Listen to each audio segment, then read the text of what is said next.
Dear viewers, Assalamu alaikum wa rahmatullahi wa barakatuhu. I'm your brother Shahzad Ahmed Qadri, and you are watching this weekly program, Muhammad, peace be upon him, the best of creation. Bihamdihi ta'ala, today the topic is permissibility of Mawlid-un-Nabi Sallallahu ta'ala Alayhi wa Wasallam. Today in most countries, the Holy Prophet Sallallahu ta'ala Alayhi wa Wasallam's blessed birthday is celebrated with great joy and happiness. In fact, in some countries it is marked as a national holiday. Over the centuries, celebration of this momentous occasion has become so well organized that in the Arabic-speaking countries, it is called Mawlid-un-Nabi Sallallahu ta'ala Alayhi wa Wasallam. There are certain people who believe that this is an innovation, that the celebration of the Holy Prophet Sallallahu ta'ala Alayhi wa Wasallam's birthday is a recently invented ritual.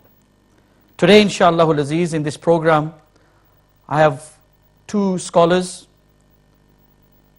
whom will be talking about permissibility of Mawlid-un-Nabi Sallallahu ta'ala Alayhi wa Wasallam.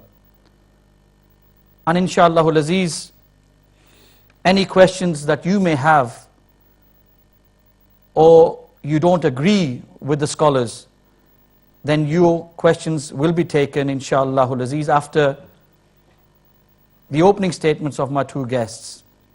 It is my great pleasure and honor to introduce them both. My first guest, alhamdulillah, is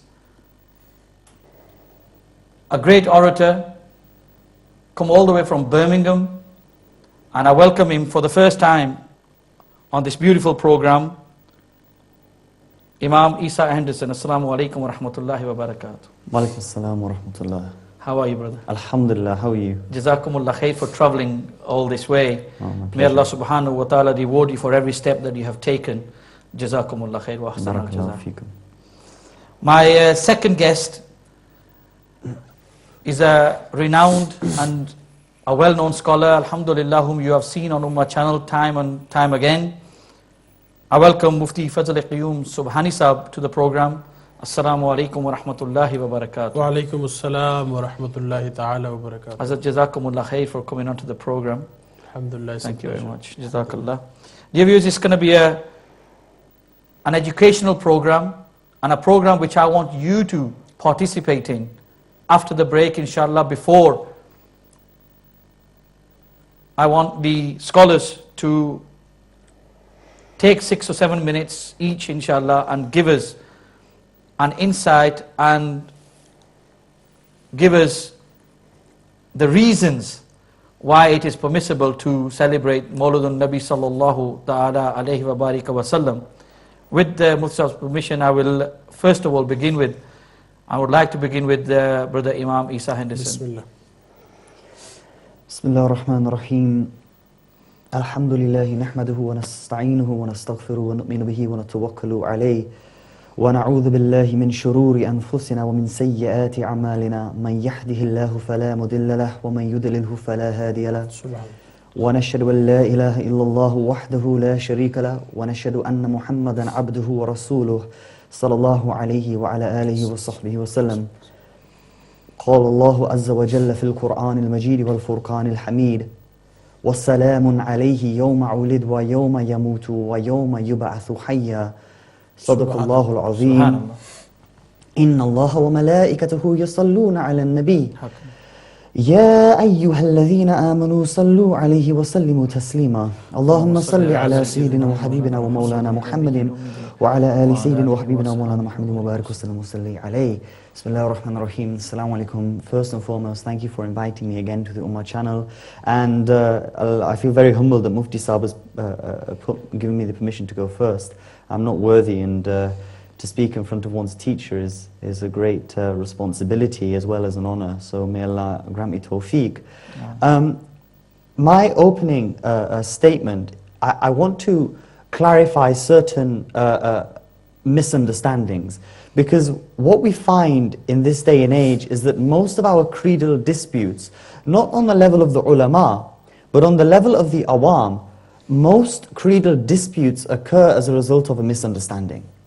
The ulama fully understand the usul and the positions that they adopt, whether it is from the Ahlus-Sunnati wal-Jama'ah or other parties. But the awam, which belong to both groups, have certain misunderstandings. And as a result of those misunderstandings, there is a lot of friction in our society. We have one extreme from our lads, as we say, the Ahlus Sunnah, where we ostracize anyone from Ahlus Sunnati wal Jama'ah who does not practice Mawlid-un-Nabi Sallallahu, Alayhi Wasallam. This is wrong. But then we have the other extreme, where people from the opposing group, the opposing idea, whom youngsters are calling their mother and father mushrik, they're calling their mother and father kafir, because they practice and they remember the Mawlid of the Prophet Sallallahu Alaihi Wasallam. So I want to clarify something first and foremost. The premise and the basis of one belonging to Ahlus Sunnati wal Jama'ah is not based upon their acceptance and their practicing of Mawlid-un-Nabi Sallallahu Alaihi Wasallam. You cannot be a non-Sunni by not practicing it. That's the first thing we have to realize. Why? You see, there are different, to say that something is from the fara'id of the deen, you have to have a certain level of evidence. So to say something is fard, you have to have what we call dalail al-qat'i. You have to have evidence which is definitive from the qat' of the deen. And the only sources of evidence which bring forth that which is qat'i is the Qur'an, first and foremost, and the hadith of the Prophet ﷺ, which are at the level of mutawatir, which are mass transmitted. So sahih is not appropriate. The hadith have to be tawatir. Why? Because the moment you say something is fard, anyone who says it is not fard becomes a kafir. You see, the reason they become a kafir is because of the level of the evidence that they are negating.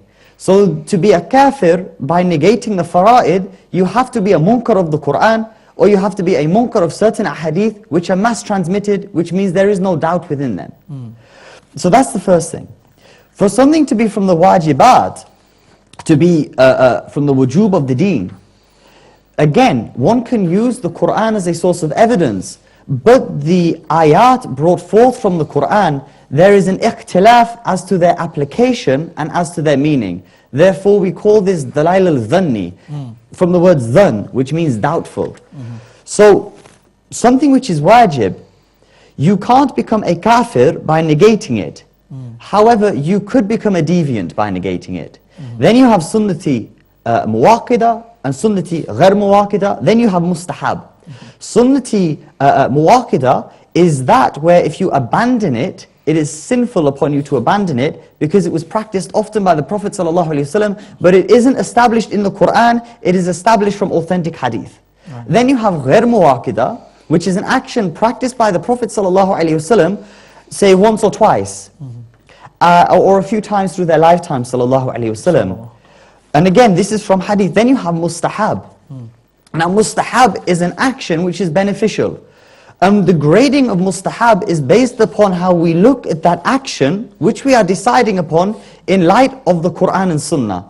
Is the action sinful? What are the components of the action? This is how we deem something to be mustahab. Then we have mubah. Mubah is neither here nor there. It isn't sinful, but there's no benefit in it. For example, using your mobile phone could be mubah. But depending upon what you use your mobile phone for, it could be something which incurs thawab, or it could be something which incurs gunnah. Then you have the opposing scale, haram, and through the case. And again, the sources of evidence apply therein. So to say that something is haram, you need qat'i evidence to do so. You can't just, for example, gustakhi Rasul Sallallahu Alaihi Wasallam, this is haram, and the like. Then you have makruh tahriman, makruh tanzihi, and the like. And this is based upon the sources of evidence. So we cannot take a view of saying that the Mawlid is fara'id upon the Ummah. Because the basis of Mawlid from the Qur'an is qiyas. It's analogical reasoning. And this is valid. There are certain groups who say that one cannot perform qiyas upon this. And this is the point I want to draw the viewer's attention to. We have two things within the deen. We have aqaid and we have fiqh. Aqidah comes from the root word aqdun, which means to knot. Now, to assert that the actions such as Mawlid, Khatam, Asali Sawab, etc., etc., to assert that these are bid'ah and haram, you may be able to assert they're haram, but to assert that they are bid'ah rarely applies to the amal, and I'll explain this later on in the program, but just as an introduction for now. So, aqaid, there is only three sources of law that we take aqaid from: Quran, Sunnah, Ijma. Qiyas is not a source of law for aqaid. However, fiqh has four sources: Quran, Sunnah, Ijma, Qiyas. The moment, what is fiqh? Fiqh is the Islamic Shari ruling upon an action. Therefore, the Sharia, it only applies to the zahir, that which is outward. It doesn't apply to the batin. You can't assert Sharia upon what is within someone. This is why we say we can't judge someone's intention, for example. So, what is Mawlid? Is Mawlid from the species of aqaid, or is Mawlid from the species of fiqh? And we must submit and accept that Mawlid is a species of fiqh. Why? Because it's an action. You don't believe in Mawlid, you perform Mawlid. You get together, you have a gathering, etc., etc. So when we look at it from fiqh, we suddenly realize that firstly, ikhtilaf is accepted. And if there is a valid ikhtilaf as to its permissibility, you must say khalas. And the reason I'm coming at it from this view before going into the dalail is because our youth need to realize that this isn't a big issue. But the adversary, I know we can't say their name on TV, so I'll refrain. But the adversary, the Wahhabis, they hold the view that, forgive me, I realize the mistake I just made. It's okay. There. So, I mean, I'm not saying it insultingly, I'm saying it as an identifying factor at the end of the day. Anything which is said politely, fine. I think we're okay with that. Excellent. And I want, if those people who don't agree with you, I want them to come on to the program today, and we'll, inshallah, within the boundaries of Quran and Hadith, we'll answer their questions. So excellent. Yeah, but I'd rather you refrain as much as you can. No problem, no problem. So when they assert these extreme views, and even when the Sunnis do the same, and they start ostracizing people from the deen, you see, they have to step back and realize what's going on. These are issues of fiqh. It doesn't matter what people say regarding them. And at best, they're mustahab. At best, they're mustahab. They're something that incur thawab. You can't ostracize someone from Ahlus Sunnah. You can't say, right, you are a Wahhabi because you don't practice Mawlid. No, the sectarian divide between Ahlus Sunnah and the Wahhabi movement is much greater than the practice of Milad-un-Nabi Sallallahu, Alayhi Wasallam. It pertains to the attributes of Allah Azza wa Jal. It pertains to their stance on certain attributes of the Prophet Sallallahu Alaihi Wasallam. It does not pertain to these matters of fiqh. The moment that the viewers can accept and take a step back and say, right, okay, this isn't actually a big matter, but so we can have more tolerance to each other. That's ultimately what I want to achieve. I'm sure there will be many people watching this who won't agree with myself and Qibla Mufti Sahib. I'm sure there are. The objective today isn't to convert people, it's to have people understand. To create dialogue. And it's to create dialogue, and it's to reduce tension. Because when you realize that something isn't such a big issue from the ulum, from the Sharia, you can actually take a step back and say, okay, we'll take a view on this. Naturally though, the opposing factor, and this is why these programs are necessary, the opposing factors, what stances do they take as broad categories? They say that it is shirk. They say it's shirk, and I'll wrap up on this introduction. First and foremost, they say it's shirk. Then they say it's innovation. Now to say it's shirk, if I may use my term, it's idiotic. You can't assert it's shirk. And again, inshallah Aziz, as the program progresses, we'll explain why. However, they may take a view that it's innovation. And we'll go into this matter of what is bid'ah later on in the program. But this is just a general introduction, which I hope that the viewers will be able to now step back and appreciate and think, okay, this issue, whilst it is an issue because of these two opposing views, this from our parts should not be the thing that causes separation and disunity within the Ummah. Jazakumullah khair, Brother Imam Esa Henderson.